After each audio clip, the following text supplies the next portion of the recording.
How do you become successful and charismatic like Jay Leno, Seinfeld, and George Carlin?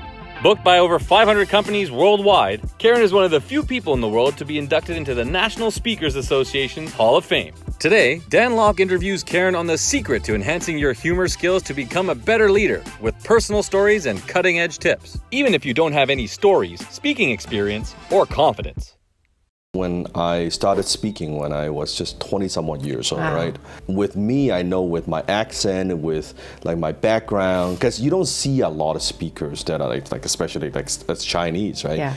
On the main stage. So instead of hiding that, in the beginning of my speech, I would talk a little bit about my story. Oh, by the way, I would say something like, by the way, some of my friends say I still speak like Jackie Chan. And then they all laugh, right? There you go, right? And then I would say, how many of you think I'm a little bit better than Jackie Chan, right? They all laugh, right? And boom, and it works. So instead of hiding it, now it's memorable, right? Yes. They understand. And instead of, oh yeah, you speak with an accent. No, you're better than that. We can understand you. Right. Boom, right? Right. It works. It totally works. It totally works. It endears you to the audience. Yes. You're addressing, basically it's almost like sales. It's like you're addressing an objection. They're like, wait. I don't know, And, it's like you've got it up there, you're poking fun at it, and here's what that does. This is not, this is what people don't consciously think about. But what you've done now is you've empowered yourself because your ability to laugh at a situation shows that you have a sense of confidence. Yes. And when you can portray that confidence and humor, now your audience is like, whoa, here's somebody who he's confident enough that he can make fun of himself. And also, it's almost like I don't take myself too seriously, right? It's like I'm having a good time. We talk about things, and I'm here to share what I know, and people, you're gonna have a good time. It's kind of that kind of feeling, it's right? It's humanizing. Yes. And people want to do business with another human being. Yes, 100%. Not with something that they or someone that they feel is unreachable or untouchable. And I think a lot of speakers, because with the minute you step on stage, you're already like you have a higher status, right? You're seen as authority. Right. So I think if anything, like any speaker who is communicating who's on stage, you should tone it down and have insert humor versus a lot of them, I think, because insecurities, they try to build that up. Yes. The minute they go on stage, I see speakers do this, right? It's like start rambling the resume, right? Yeah. How good I am, what about this, my background, I've done all these things. It actually turns the audience off. Right. Versus, hey, let me tell you a funny story, right? Yes. On the way here, this happened or that happened. You look at even back then, Jay Leno. Yes, I love Jay Leno. It's a perfect example, right? It's always something, little things that happen in his life, and he would just talk about it. Right. Those are the dialogue that he has, right? I love that.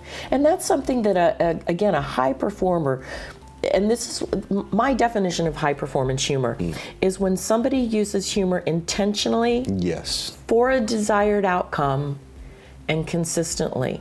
And so maybe your desired outcome, like you said at that point, is to strengthen your relationship and rapport with the audience. And to break the ice. And so we want to, how can we do that? We can intentionally put in a little bit of humor. If you want to establish rapport with your team or something like that, it's the little things like you're talking about that go on in the workplace or happen in the business. A lot of the inside humor that we can use that other people are going, what are they talking about? But it really kind of just cements the relationship for those on the inside who can laugh at themselves in that bonding humor. Yes, and I think you think about in our world where you have the educators and then you have the entertainers. Yes. Some of the highest paid people in the world are entertainers, right? Yes. It could be through humor, right? Yes. You look at, and it's very interesting, I look at even comedians, example, you could look at, like say, Jim Carrey. You look at Jerry Seinfeld. Yeah. You might think they do silly things. Yeah. But if you even watch Jim Carrey's speech, they're actually incredibly intelligent. Yes. They are like super smart. Yes. And it's almost like they have a very deep understanding of human beings, psychology, even life. Yes. Right? And they do silly things that make you laugh, and you would think, oh, he's that silly guy. Well, actually, in person, they are not like that at all. One of my most admired comedians of all time was George Carlin. Incredibly intelligent man who started out in his early career as the hippy-dippy weatherman, but later went on to take on very important social issues and really used humor as his method of conveying his message. And so a lot of the comics and comedians that are admired and well known today, a lot of them carry these social messages because they recognize the power they've been given. How you get through the people. Yeah. But kind of a reverse of that is that some of the highest paid teachers, speakers, experts are ones who have learned to weave humor into their message. Right. And they don't have, a lot of times people have said, have you ever done stand-up? And I said, yes, but I prefer to speak to sober, non-smoking audiences. It pays a whole lot better. I can make a smaller amount doing stand-up, or I can get paid to deliver a serious message, really funny, to a corporate audience. And so to learn how to weave a little bit of those stories like you're talking about, the everyday experiences that people have. It doesn't have to be rocket science. You don't have to try to come up with these amazing jokes and insights. Sometimes it's just the short stories. Oh my gosh. A little punchline, right? Yes. Share with us a couple of funny stories. If you, with a couple of funny stories that in your life or oh my gosh, a lot of the stories that people relate to for me are ones where my children were growing up, because a lot of people can relate. They've either had a child, they've been around someone else's child, or they've been a child. And so one of my stories involved my youngest son, and I realized one morning it was time for him to catch the bus, and he hadn't even been down for breakfast yet. And so I'm calling up to my first grader, there's no answer. I call up again, no answer.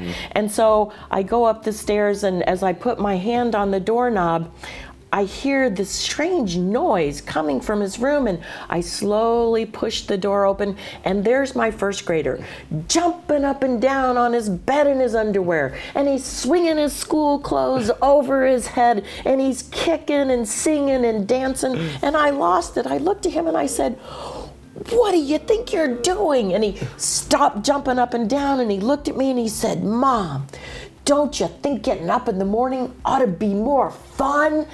And I was like, no.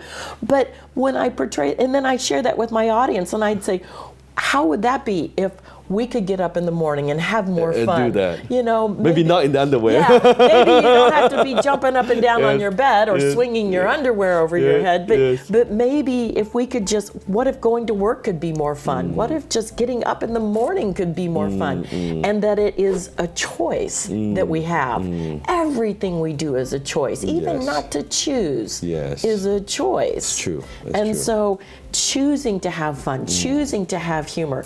We've all had that childlike perspective when we were little, but it was socialized out of us by our teachers and by our parents and by our bosses, and we think, oh my gosh, we have to button up and we have to be serious.